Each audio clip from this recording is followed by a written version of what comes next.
It's really super fun to see you guys all, and my goodness, be back in the community like this. Music 101, classical music 101. I'll talk a lot. What else is new? But I won't start with talking. I'll start with this. If there's any problem with the audio, like wave or shoot me a chat or do something, okay? Because I don't want to keep doing something that doesn't work. All right.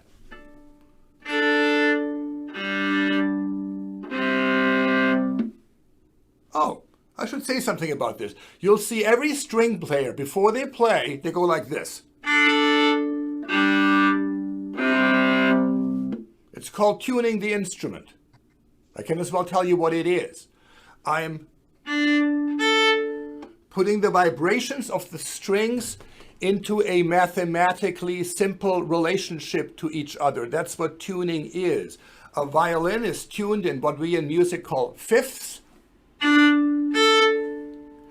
And that means that for every 2 vibration of the lower string,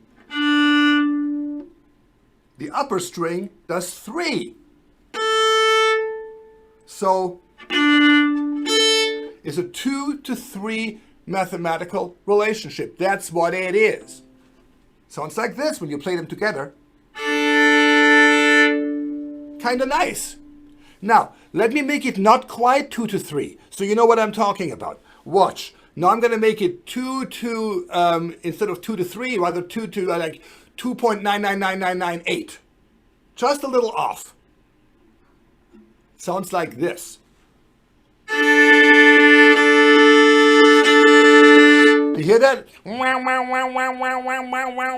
That's because there's an interference pattern going on, because it can't merge. It's 2 to 2.99998, It makes the fillings in your teeth vibrate. I'm from Germany. I have lots of fillings, so I don't like this. Now, let me put it back where it belongs. Math. Isn't that nice? Okay, here we go. This piece is a prelude, which I think is appropriate because we're getting started on our 5 lecture series on music. So we have a prelude from the cello suite by Johann Sebastian Bach in G major.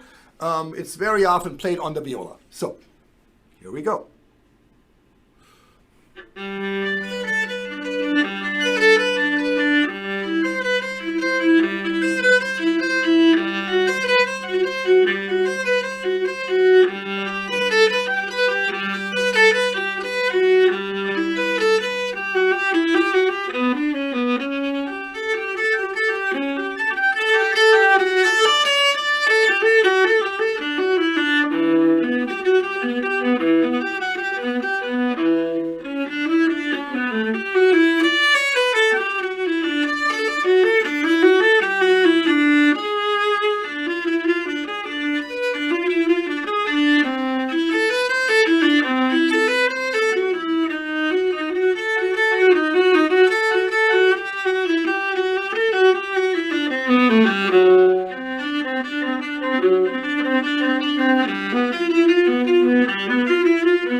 First of all, could you hear all right?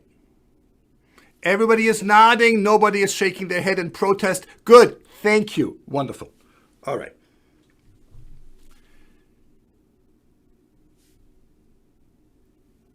I have three concepts I want to talk about today. I'm going to start with the most important one. And I'm going to call this the concept of home, away, home.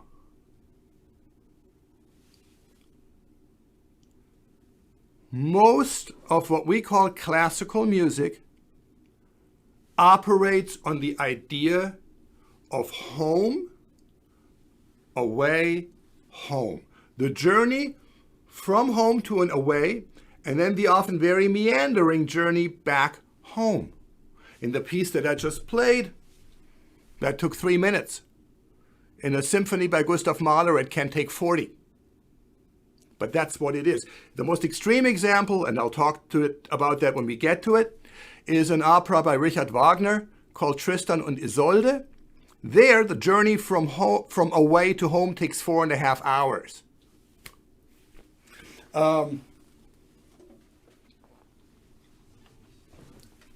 This, at the beginning, is home. This sound. And then we move away from it like this.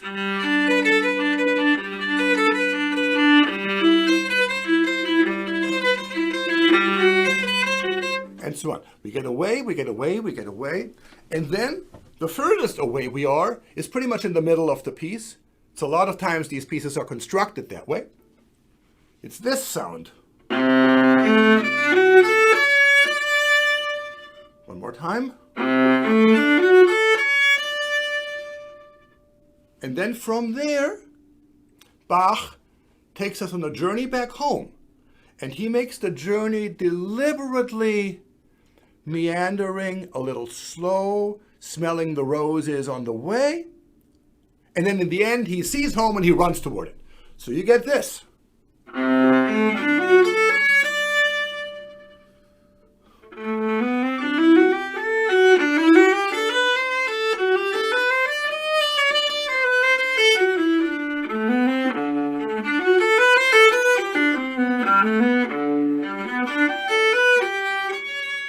No, it's not that he's lost, but he's taking his time. There's a detour, right?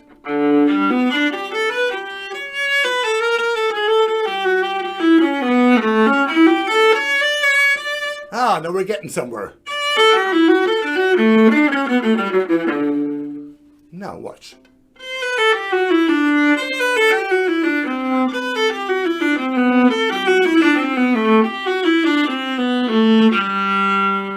Home. Except that's not what he does. He takes another detour. So he does this.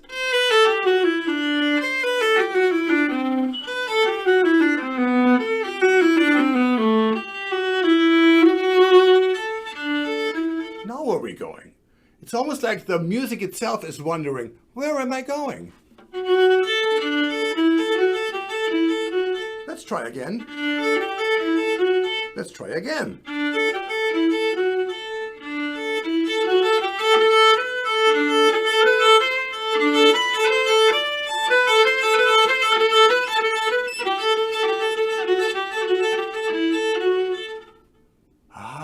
But now the music can see the goal, and now it runs toward the goal.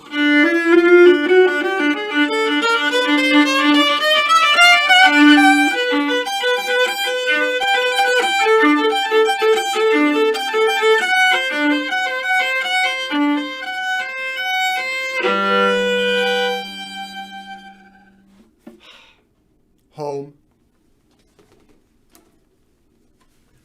So that process is the motion that the home, away, home is the motion that underlies most of what we call classical music, most of the music of the last 300 years, though starting in the early 20th century, you get people doing very different things. And certainly more than 300, certainly more than 400 years ago, that wasn't the thing yet. We'll talk about that. But the classical music of Bach, Mozart, Beethoven, Schubert, Schumann, Brahms, Tchaikovsky, Chopin, Rachmaninoff, Mahler, Bruckner, all that, that music operates in one way or other on this home, away home principle. All right. Now, I'll give you, give me a sec here. I'm going to make an adjustment. Good. I will give you another home, away home. This one on the piano. It's a prelude, not a prelude to anything. It's just called Prelude, by Frédéric Chopin, who lived between 1810 and 1849. He died quite young at age 39 of tuberculosis. And this piece is written approximately a little more than 100 years later than the piece I just played. The Bach piece that I just played on the viola was written in the 1720s. This now was written in the 1830s. Frédéric Chopin. And the journey is this.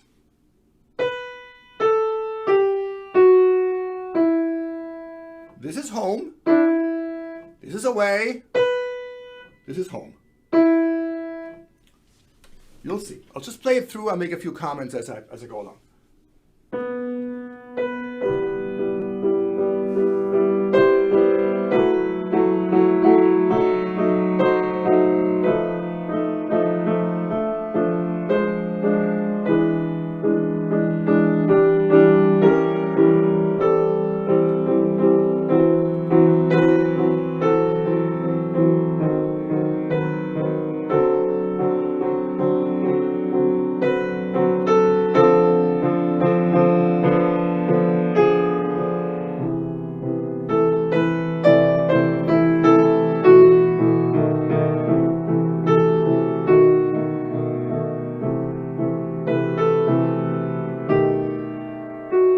Now you'd think we're almost home because you could do this.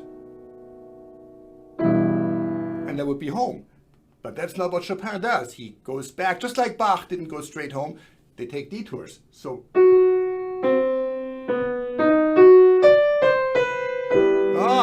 right back where we started. But now it gets a little more dramatic.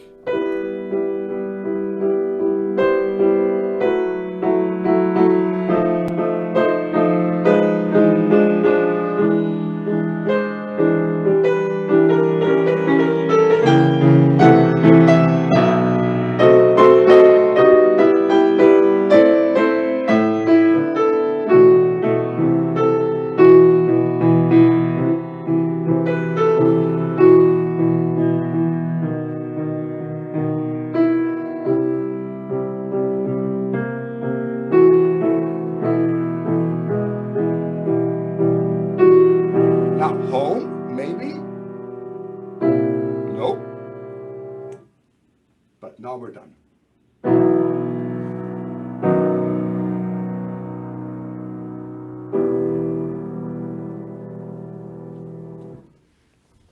There's a wonderful musician by the name of Benjamin Zander. Some of you may have heard of him, may even have seen some of his presentations. He is an orchestra conductor in Boston, and he lectures a lot on music and music appreciation and gives master classes and the like. And he uses this prelude to make a point about classical music. He tells the following story. Benjamin Zander, Z-A-N-D-E-R, very nice man. He tells a story that he gave a presentation about music in Northern Ireland during the time of the Troubles. The time when Protestants and Catholics were fighting each other in terrible terrorist ways on the streets, and there was a lot of death and suffering. And he wanted to bring music in to help with reconciliation. And he gave a lecture on music to a room full of what he calls street kids, tough kids who were involved in the Troubles, involved in the fights, and who were themselves fighters and may have even killed people and seen death. And he talked to them about music. He played this prelude, And he said to them, I want you to sort of, let yourself fall into the journey from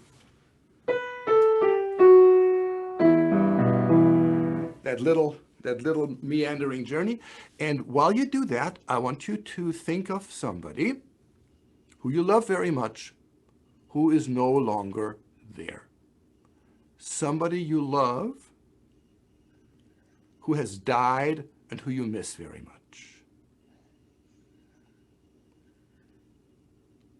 And then he played the prelude. And then he said some other things, and the lecture was over, and he was, getting ready to leave when one of those kids comes up to him and says, Mr. Zander, that Chopin piece that you just played before, that really was something. My brother, said the kid, my brother was shot to death last year, and I've never been able to cry for him. But just now, when you played that music, I could cry for the first time. So I want to thank you for helping me grieve for my brother. And I invite you to do the same thing. Let's think of somebody who we love, who's no longer there, and participate in the journey that Chopin describes for us in this piece.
That works, doesn't it?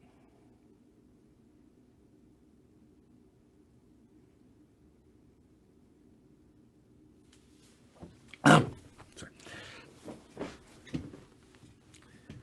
And this raises another question. Actually, before I get there, I want to. This is a good opportunity to say something else. This was the Prelude number 4 in E minor by Frédéric Chopin. But I played before was the Prelude from the Suite in G major by Johann Sebastian Bach. Anybody who's dealt with classical music has dealt with those labels. The C minor symphony, the 5th symphony of Beethoven is in C minor. This was a Prelude in E minor. Something else is in G major. What does that mean? It's pretty simple. G major, E minor, F sharp major, those kinds of labels that you see all over classical music are simply the terms for the home of the home away home that I've been talking about. Okay? The letters refer to certain pitches. Keys on the piano, for instance. The key G is this one. And if a piece of music is in G major, it has this home sound.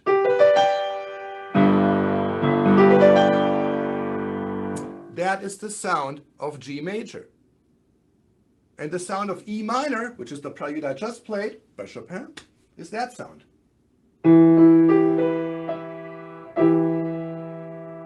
So G or E or A or those various letters, there's thankfully only 7 of them, A, B, C, D, E, F, and G. They refer to the root of the home sound. G major, E minor. And major and minor refer to, I don't want to get too far into this, I may come back to it later, refer to 2 qualities of sound. The major sound is this one, and the minor sound is this one. In German, they call this dur, from Latin durum, for hard. And they call this moll, from Latin mollis, for soft. Soft sound, hard sound. Soft sound, hard sound. In English and Italian and French, they're called major and minor. Okay, that's what it means. G major is the label for the home sound that the piece typically departs from, but always returns to at the end. Okay, we got this out of the way. We'll get back to that. Now, that E minor prelude is a very, very short piece, under 2 minutes, but it says a lot. And that's really wonderful, and it's sublime, and it's very emotional, and so on. But there is something about classical music that contributes to classical music sometimes being a bit standoffish and hard to get into. And some people have a hard time with it. They think it's beautiful, but it's not just the traditions and the customs and G major and E minor and all those labels and people knowing what they're talking about and others don't. It's also, and more importantly, it being the standoffishness sometimes, is something underlies that's real. And that is the attitude of classical music, that it has something important to say, something sublime, something deep. Listen to me, says classical music.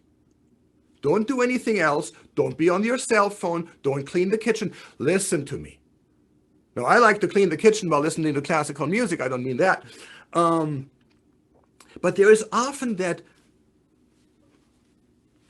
demand, even if the music is happy and friendly, like the G major prelude I played on the viola, ta-ha-dee-da-dee-ha, very nice. But there's always that demand, that attitude that something important is being said, something about our emotions and our relations to the world and about spirituality and about the universe and who knows what. And that attitude is pervasive in classical music. Popular music doesn't do that. It's perfectly content, often popular music, to just have fun. And you'll say something about this and that and the other thing, but it doesn't have to go terribly far. Classical music has a hard time just being lighthearted. Often when classical music is lighthearted, like in Mozart, it is making this is a paradoxical statement, it is making a deep statement about being lighthearted. It's making a profound statement about what it means to be lighthearted. Mozart's very good at that. Oh my goodness, can he be lighthearted? But it's like the Platonic ideal of lightheartedness, which it always makes you think. It always wants to make you think. Why? I'll tell you. It comes from the history of classical music. And if my father-in-law is on this call, he will not be surprised at all. And he'll be glad that I talk about history.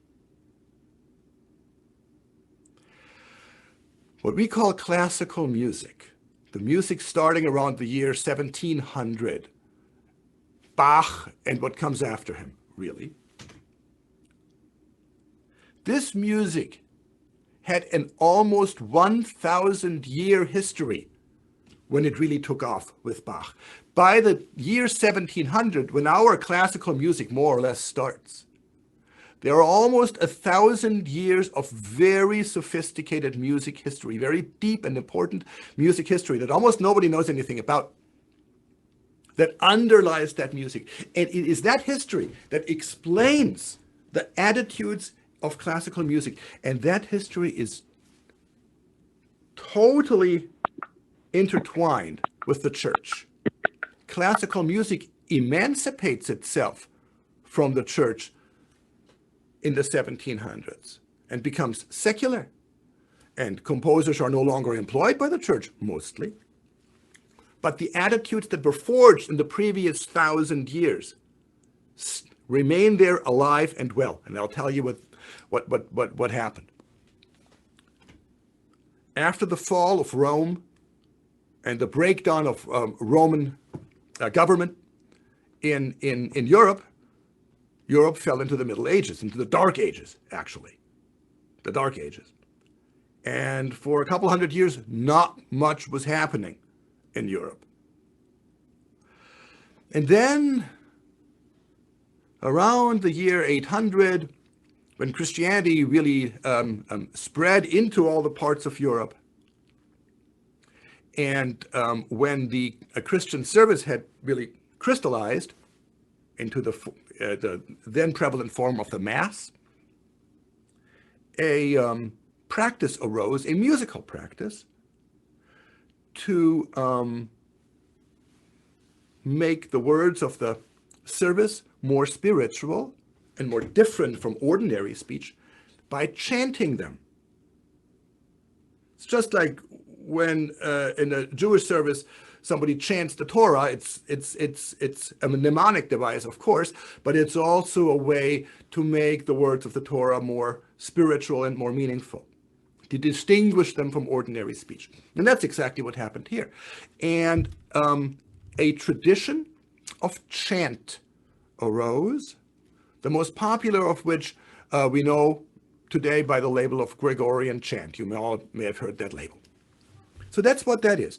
Gregorian chant, it's typically several people, it's a choir, but they all sing the same thing, the exact same thing.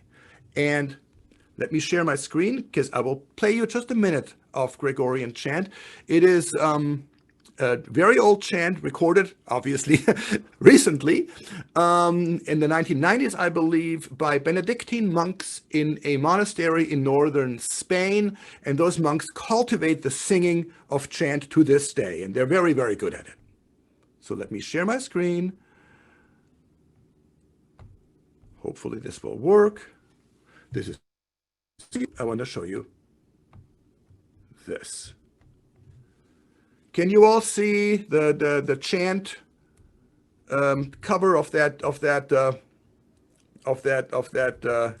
here we are. Yeah. That CD? Well, yeah. I'll shoot. Good. Thank you. Let me start. Here we go.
That's lovely stuff. By the way, this goes on for another hour, this recording.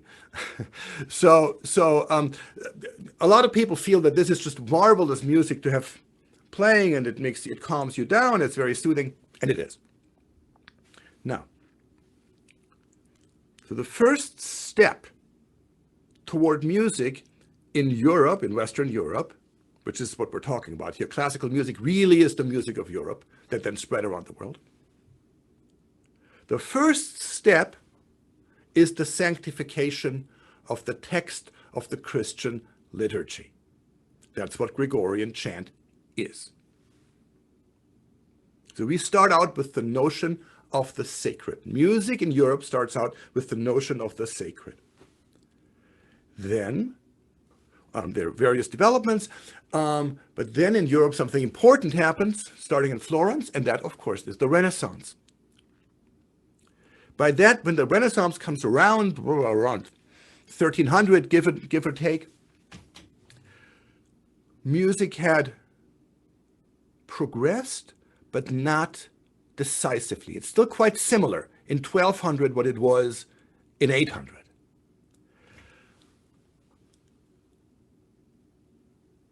But it occurs to people, maybe a century before the Renaissance really takes off, that instead of having all the guys, mostly guys, monks, singing one line, they might split up.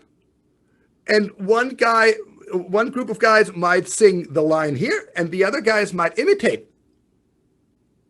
They might do the same thing that the first group does, but maybe a little later. So we get a cool effect. By the way, that's called a canon. Here, I'll show you a simple canon that you know. It goes like this.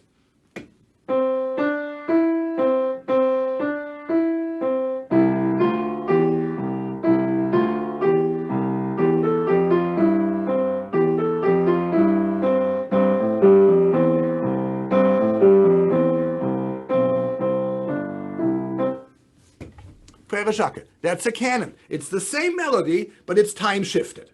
And so it ends up accompanying itself, and it sounds nice. And canon was the first rule concept that music used in Europe to separate out different voices. And then with the Renaissance, the idea we can have two voices took off.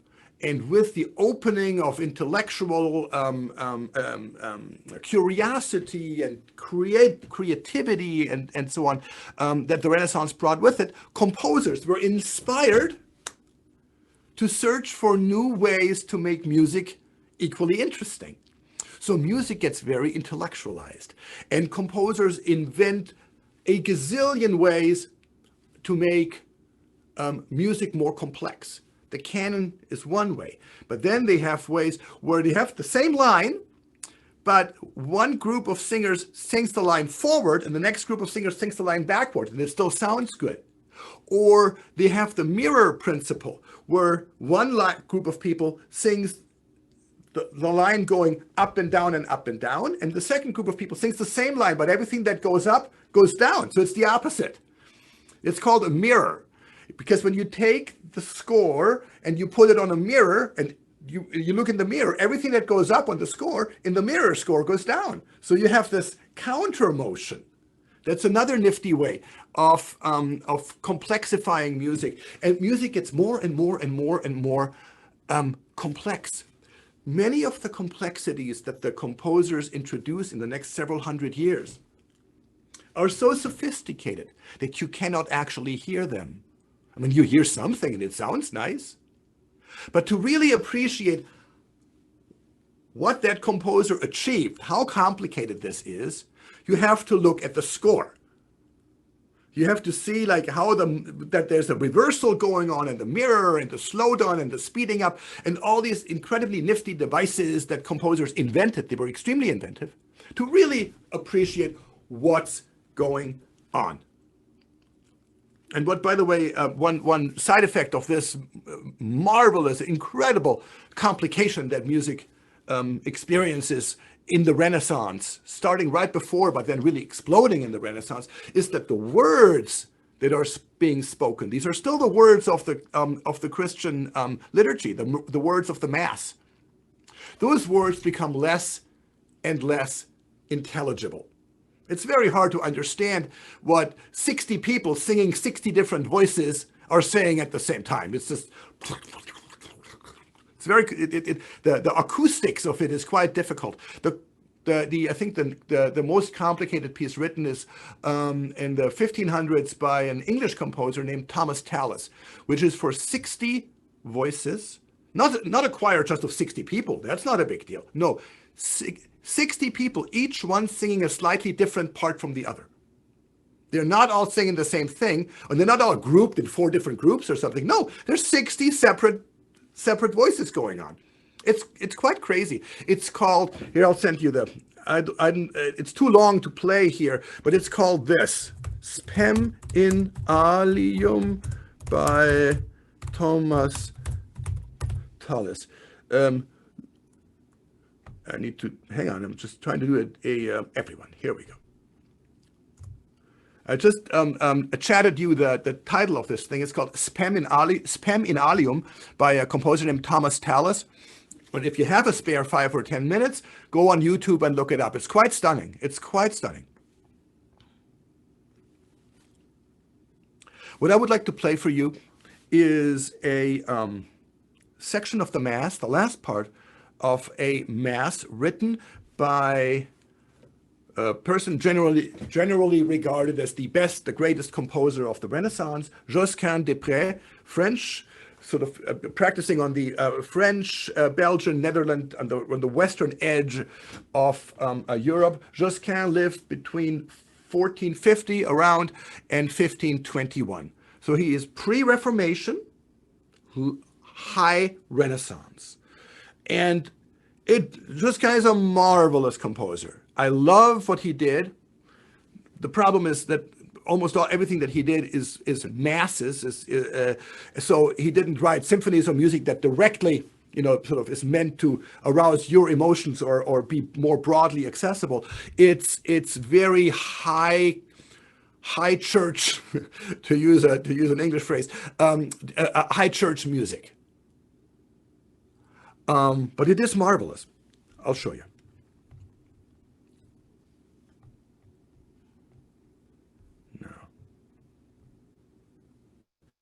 You don't have to be able to read music to follow this. This is the sheet music. What you're looking at is the sheet music to the Agnus Dei, that part of the Mass by Josquin that I will play for you. Agnus Dei, by the way, means Lamb of God, and the text is Agnus Dei, quid tollis peccata mundi. Agnus Dei, who carries the sins of the world. That is a reference to Jesus Christ. Now, you see here, you have a soprano 1, you have a soprano 2. I hope you can see my little markings. Alto 1, alto 2, and then down here, a tenor and a bass. Now this Agnus Dei is a very complex canon. Here's the first alto starting. Ta ta ti ta ti ta ta ti ta ta ti ta tam. Right, that's the phrase. It starts a little higher, it goes a little lower, goes back up, it drops, it goes back up, down. It's just little, and then you see right here, right after, music is read from left to right. So just after the first alto starts, the second alto starts with the exact same thing but time shifted. Ti ta ti ta ti ta ta ti ta ta ti ta tam. You see that there? And then after they're done, the sopranos up here are doing the same thing. You see? And as we go on, it keeps doing that exact thing. Alto, second alto. They follow each other in quick succession like that. And then it gets more complicated, and you get longer chains of these downward sloping lines right here, right? The downward sloping lines. Each group is only singing 4 notes, but if you add it up, it becomes a much longer chain, and it gives a strange sort of cascading waterfallish kind of a sound. It's very, I find it very compelling, very strange. To use a 60s phrase, almost a little psychedelic. It's an odd thing, but it's constructed on on a very sophisticated idea of a canon where everybody follows each other in quick succession doing the same thing, and it's all integrated, so it sounds good. All right, let me wipe these out and go to the beginning and play this for you. Good. Here we go. That's good. This is the Agnus Dei from a Mass by Josquin, written, I'm not sure, around 1500 or so. Here we go.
It goes up.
Now you see, in this music, the notion of home and away is minimal. In the end, clearly there's a feeling of being home. but the away is not very pronounced because that hasn't really developed yet in music. But I submit that this is great music. This is unbelievable stuff. But it's very subtle.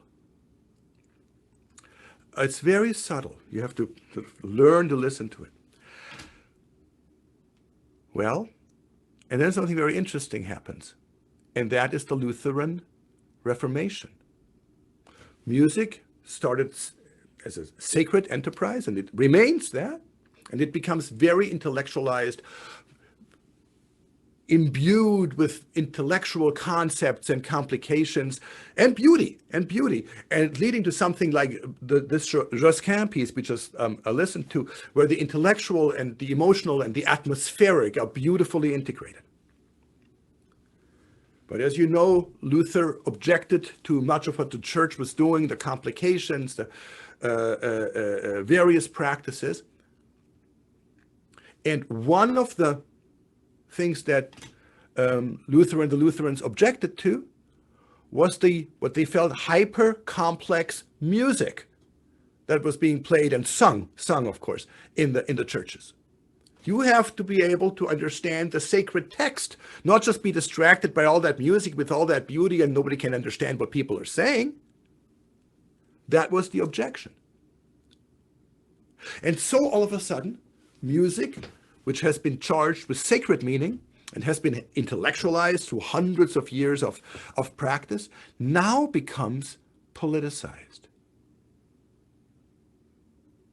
It becomes charged with political, ideological, theological meaning. And both the Lutherans and then a little bit later, the Catholics, in the Counter-Reformation, where they took a lot of the Lutheran criticism seriously and tried to reform the church from the inside,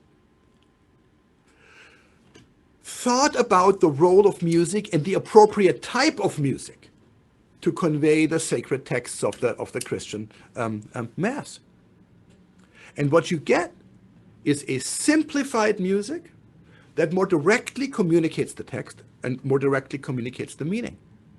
But what's important, and I'll play you that in a second, what's important is that third dimension of that music acquires during that time in Europe. So we have the sacred dimension, we have very much the intellectual, conceptual dimension, and now we have the political dimension. I mean, as you know, in the Reformation wars, people died, people were burned at the stake, there were wars. It was very serious business. Music was very serious, existentially serious business. This mattered. So music becomes one of the key battlegrounds of the Reformation, Counter-Reformation debate. The greatest composer of Counter-Reformation Catholicism is Sue. I just saw your fascinating question. I will answer it at the end. If I forget, remind me, okay? I don't have time right now. The most important Counter-Reformation composer is Giovanni Palestrina.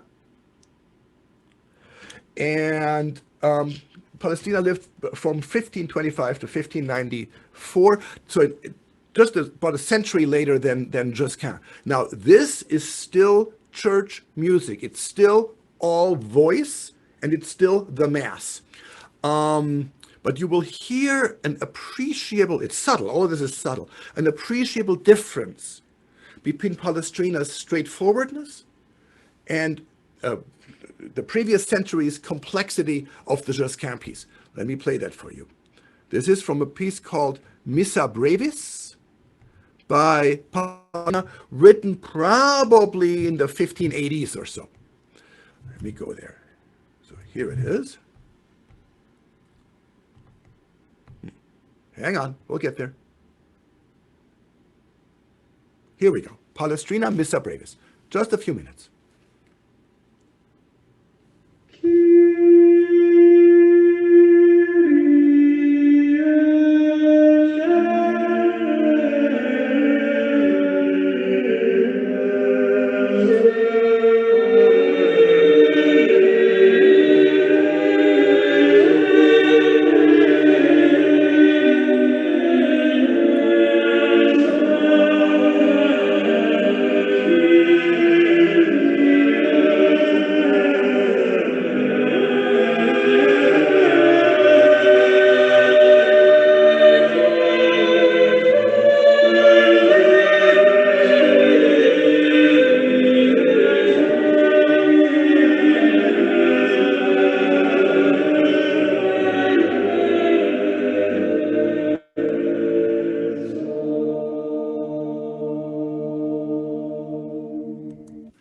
Did you catch that just now? This is a distinct feeling of coming home. Much stronger than in the entire Josquin piece, other than at the end. There is a real sort of intermediate conclusion here. Ta ti ta ta ta. It started out simple, it got a little complex, and then ti ta ta ta ta. That is new. That feeling of coming home is now starting to become meaningful in music. Why? Well, because composers through Reformation and Counter-Reformation, and I suppose also because the several hundred years of complexity had run their course, composers want to do different things. And the little conclusion you just heard in the Palestrina Mass, ta ti ta ta ta, has a wonderful emotional effect. And so composers start to become interested in that. And then over the ensuing decades, the ensuing century plus, what happens is that the idea of a home sound, a tonal center that is home, starts to crystallize out. So remember I talked before about G major being a home key in the G major suite by Bach. And then the away sound would be this. And then we return home.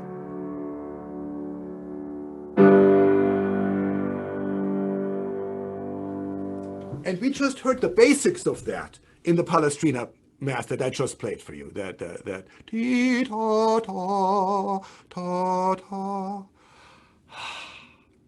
And that idea, the idea of a tonal center from which you can depart and to which you can return, that now becomes the thing in music. And the concepts of major and minor, which weren't a thing at all in the 1500s, become the key to everything that music is. Because a home key is either, a home sound is either in major or in minor.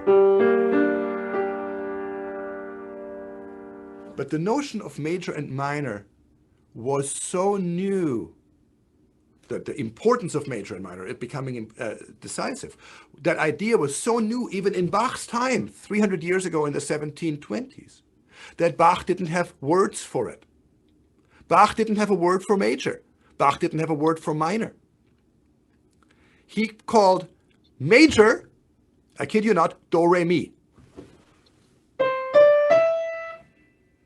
And he called minor, re, mi, fa. Because the vocabulary for major and minor hadn't been established yet with Bach, who was the one, more than any other composer, to make major and minor the most important thing in music. But he didn't have words for it because it was so new. And then from the 1700s onward, musicians more and more, they did it before too, but then it becomes really a thing, more and more write music not for the church context. Bach had he had a very productive period in the 1720s where he wrote a lot of music that was not for the church. Pieces for the piano, for the organ, for the cello, for the violin, orchestral pieces, all very, very, very important stuff to launch in Europe the idea of music that is not church-bound. So music starts to secularize, starts to move away from the church. But it keeps the idea, or I should say, the idea is kept through that process of secularization of music, that music is extremely important, has extremely important things to say, is even sacred, even if the composer doesn't much think about sacredness at the moment, but that's underlying the idea. It's 1,000 years of sacred music practice, after all, that it is intellectually satisfying and emotionally satisfying. And through the politicization of music during the Reformation and Counter-Reformation, that music is extremely important. Music really, really, really matters. It matters existentially. And because of those three things, the sacred dimension, the intellectual dimension, and the importance dimension, music flowers in Europe to an extent that it probably didn't really flower anywhere else in the world. And composers have the attitude, I have something incredibly important to say. That's where that attitude comes from. Does that make sense? Fran, thank you for nodding. Appreciate. No, but really, I think that's what it is. Chopin was not a religious person as far as I know. I am not aware of Chopin, the piano composer, I played his prelude, ever having written anything for the church. Maybe I'm missing something, but I've never heard of it. Yet the attitude, you know, just listen to it.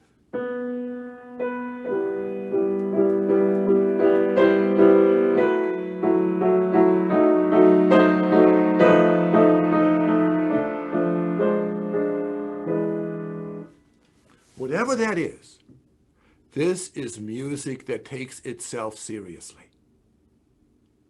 And that can be both a turn-off for classical music and, of course, is classical music's greatest glory. Because when you take something that seriously, chances are good stuff's going to come out of it. And it did.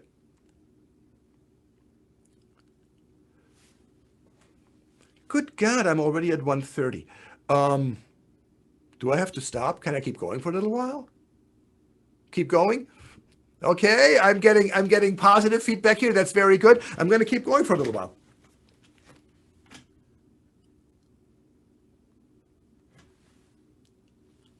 We talked about the concept of home away home, and the idea that labels like G major or F minor or something like this are just labels for the home sound, the home, the root from which the music emanates and to which it returns. We talked about where the attitude, listen to me, I have something important to say, where that attitude comes from. It comes from 1,000 years of intense musical history, even before Bach. And Bach lived from 1685 to 1750. But he is the heir to a huge millennial musical tradition. And now I want to talk about the third concept, to which we will get much more next time. This one takes so long. Labels like sonata, symphony. I talked about the G major suite.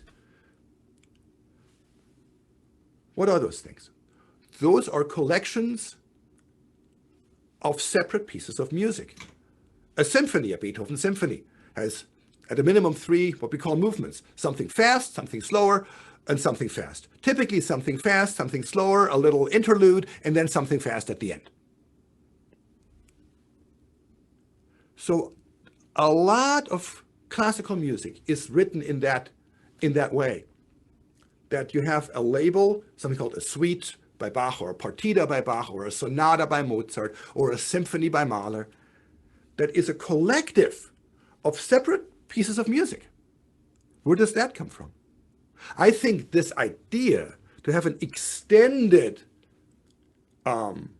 work of music, like a play with acts, this idea originates from music being originally part of the Christian Mass. The Christian Mass is long and has parts. Let's see, can I do it? Kyrie, Gloria, Credo, Sanctus, Benedictus, Agnus Dei. That's extensive. That takes an hour of music. And so composers were, from the outset, used to thinking of their music as part of a long, drawn-out process. And these different sections of the Mass, Kyrie, Gloria, Credo, and so on, have quite different meanings and atmospheres. And so the idea of putting different aesthetics onto each of those different sections was familiar to composers from the earliest time. And Josquin, certainly that Agnus Dei that we listened to, that whole thing, it's very different sounding from the Kyrie or the Gloria or the Credo of the same Mass. So I think that the idea of a piece of music being an integrated whole of subsidiary musical pieces comes is a secularized version of writing for the Christian Mass. Even if you have a composer who is completely non-Christian, you're still part of that same tradition when you write classical music. Oh, by the way, nomenclature. And classical music people can get on your nerves with that. But it's a reality. We don't call them songs. We don't call them songs. In classical music, you call something a song that is a song. If somebody sings it, it's a song. If it's not sung, it's not a song. A lot of people call anything a song. My wife was just telling me a story, I don't know whether I get this straight, about a little girl that found herself in the symphony. It was Mahler, a big Mahler symphony. Went on for an hour and a half. And when it was over and people were clapping, she turns to her dad and says, "Gosh, Daddy, that was the longest song I've ever heard." Well, yeah, it's not a song. So in classical music, we call the generic word for music is piece. It's a piece. The Fifth Symphony by Beethoven is a piece. My prelude that I just played, the Chopin one or the Bach one, is a piece.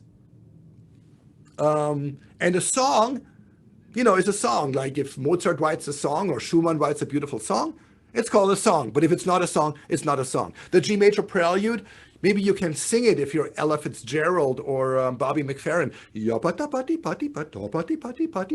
But it's not really meant to be sung. All right. So classical music, the notion of a set of internally organized, integrated pieces, integrated by aesthetic, by having the same home key, the same home sound, that kind of thing, and other integrations of motif and rhythm and atmosphere, perhaps. All right. I had prepared, I wanted to play something for you. It would take about 15 minutes. I'll do it. Anybody who has to leave should feel free to leave. But I played the G major prelude, or I should say the prelude from the G major suite by Bach, which is just around 300 years old. And I would like to play the whole thing. As I say, it takes about 15 minutes, and it's very lovely. And it gives you an impression, I think, of a Bach, who is sort of the godfather of all classical music, because he is the one who took the ancient traditions, to him already ancient traditions, and summed them up for posterity and gave them to us. He made them more accessible than they ever were. He made them emotionally accessible. He was brilliant with the technique like almost no other composer at his time. He knew to write as well technically as Josquin did. So he summed it all up and he gave it to us. If there are lawyers on this call, they'll be familiar with this. I think Bach's music, that's not all it is, but it is a part of this, is a restatement. A restatement in law is a summary, an authoritative summary of a certain legal tradition that is then given to the lawyer so they can use the summary and then have to always go back to 200 years of tradition. And Bach is like that. He is a restatement, a summary of everything that came before him, and then he hands it off to us as an infinite and inexhaustible font of ideas and concepts and creativity. And all composers after Bach have used him that way. Every composer really is a Bachian in some way. They all go to him to look for what he's done here, what he's done there. They're all inspired by Bach. All right. So, For those who want to stay around, a little concert, the G major suite by Bach.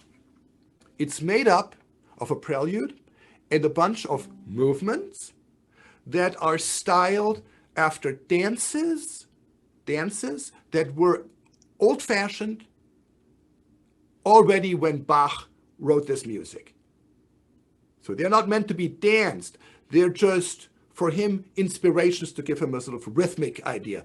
An allemande, a German dance, a courant or corrente, an Italian dance, a sarabande, a slow Spanish dance, 2 minuets, and the tradition is to play minuet 1, minuet 2, and then minuet 1 one more time. And finally, a jig, or in English, jig, which is a fast, zippy thing to get it over with. That is generally how Bach suites work, and this is exactly how the G major suite works. I will announce each movement as I get into it. We're starting with the prelude, and you will notice that each movement has in the middle a little resting spot, which is the away spot, sort of the away from home, and then it meandering is my favorite word today, I realize, it slowly returns back home. Okay, here we go.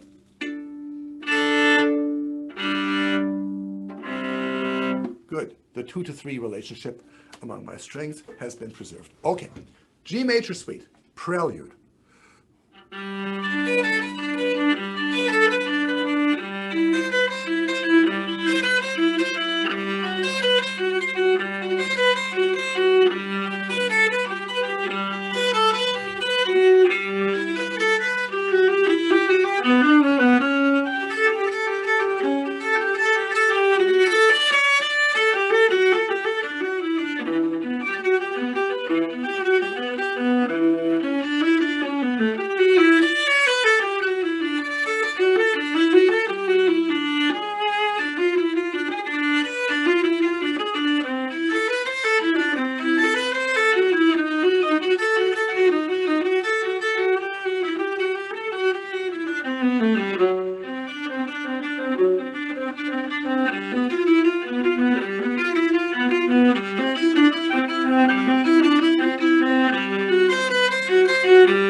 The allemande. It's a German dance, but Bach makes it blessedly un-Germanic.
is the home away from home. Now we're going back slowly.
You'll notice throughout all of these little pieces that the journey from home to away tends to be quite simple, and the journey back home more complex. Now, the courant.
Yes, classical music can have a sense of humor. I love this thing.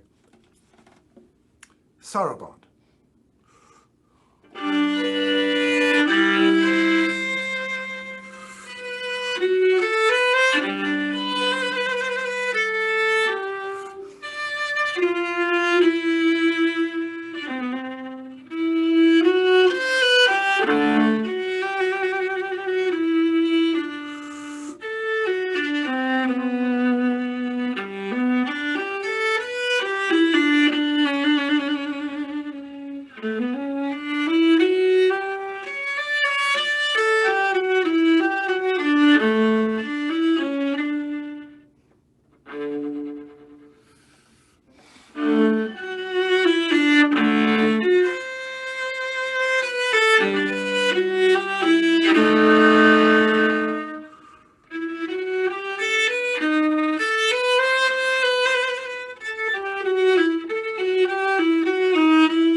The saraband is very special because it says really deep things in a happy and contemplative and positive way. Often music turns tragic to go deep. Not this. It's steep but sunny. It's wonderful. The minuets. Minuet 1, minuet 2, minuet 1. They're quite short.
finally, the Gigue.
That's it. Thank you, thank you, thank you.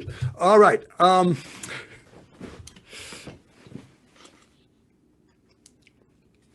Let me have a look at the questions. Go back here. No. Let's see, what's this? What type of music existed for the thousands of years before 700 AD? I don't know. I don't know whether anybody knows. They weren't real good at writing stuff down. Certainly in the European Dark Ages, we have no idea. There is a field of field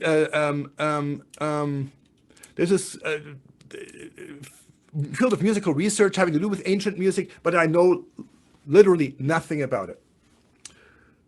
Sue, how did a composer know that the notes from highest note to lowest note at any one point in the canon were going to create a chord that works in that key while the singers are singing at a different time? All right, that is a marvelous question. A chord is something like this. And composers in classical music use chords all the time to create nifty harmonies. A composer like Josquin did not think much about chords. He thought about lines of music that he combined.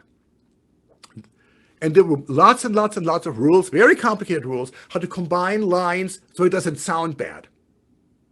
And those lines were the kind of compositorial technique that I talked about before with Bach. Only quite late, probably starting in the 1500s, did composers really start to think of the vertical, the sound that all the lines made together as a separate and independent thing. Composers for hundreds of years thought horizontally. You weave things horizontally and you observe certain rules so that it sounds good. But you think horizontally. And at some point, composers start to think vertically. So you get chords. The G major prelude is quite chordy.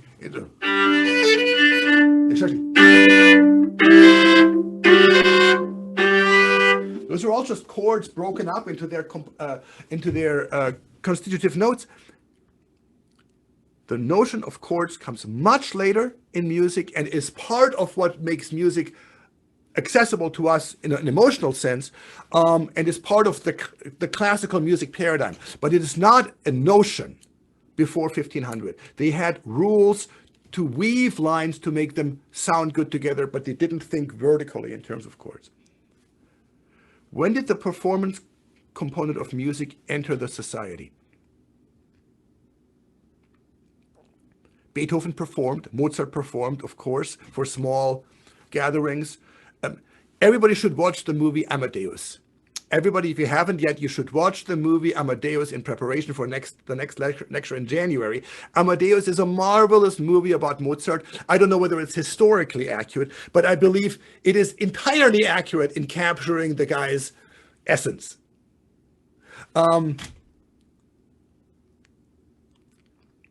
Performance was always there because, of course, music was an important part of the church to be attractive to the audience.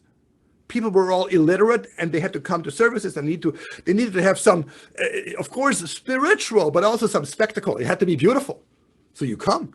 And music made it beautiful.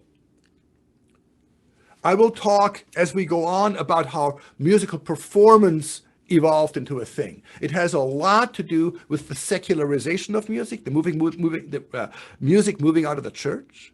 And then finally, in the days of Beethoven, music moving out of the courts of the nobility. Somebody has to pay the composers and the instrument makers, and mostly that was the church, and then it was rich people, nobility. And once the bourgeoisie starts arising in the 19th century, that's when we start seeing the big performances like what we have today. But we'll get there. Wait. I'm not good at this here. Is this piece by Bach an example of a composer creating complicated variations on a theme? Sue, you ask marvelous questions. We'll talk about theme and variations soon. But I will tell you this.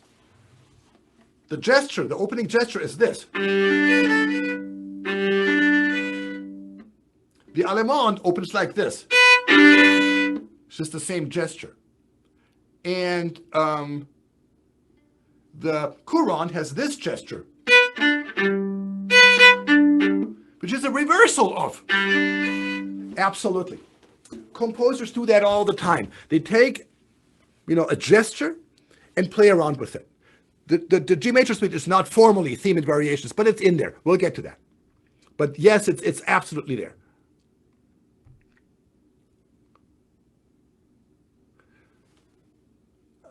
A marvelous book recommendation. Excellent. Let's see. Is there anything else here? Where do the Brandenburg concertos fit into the history of Bach's music? Yes. The Brandenburg concertos are orchestral pieces, totally secular.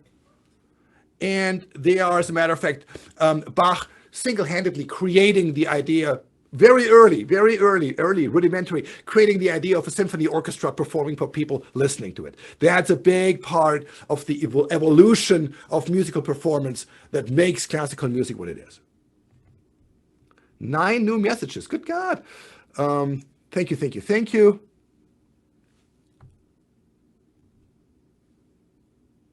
I think that's it. We've reached the end of our time. I would love to see you all again in January when we talk about Mozart, Beethoven, and Schubert. Oh, my God. It'll just get better, okay? That was so much fun. Thank you for being there. I had a wonderful time. I hope you enjoyed it too.